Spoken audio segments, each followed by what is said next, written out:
మన్మోహన్ సింగ్ గారు నిన్న అంటే డిసెంబర్ 26వ తేదీ 2024 సంవత్సరం ఆయన చనిపోయినారు.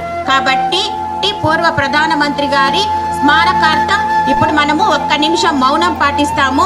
తర్వాత ప్రధానమంత్రి గారి గురించి కొన్ని విషయాలు చర్చించుకుందాం. నేను రెడీ అంటాను, అప్పుడు కళ్ళు మూసుకోండి, మళ్ళీ రిలాక్స్ అన్నప్పుడు ఓపెన్ అవ్వండి. Okay, attention, ready.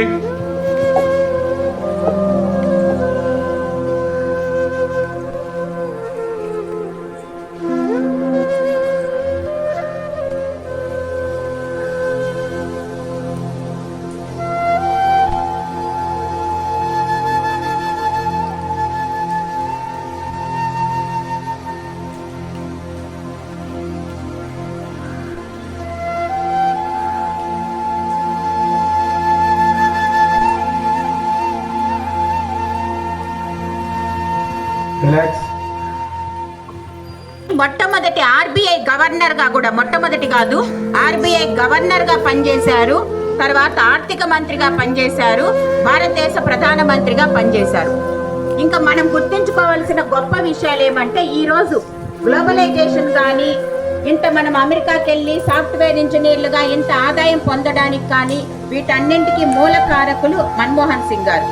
అంటే ఆర్థిక సరళీకరణ విధానాలను రూపొందించినటువంటి గొప్ప మేధావి. ఇంకా ఈయన 40 సంవత్సరాల పాటు దేశానికి సేవ చేశారు.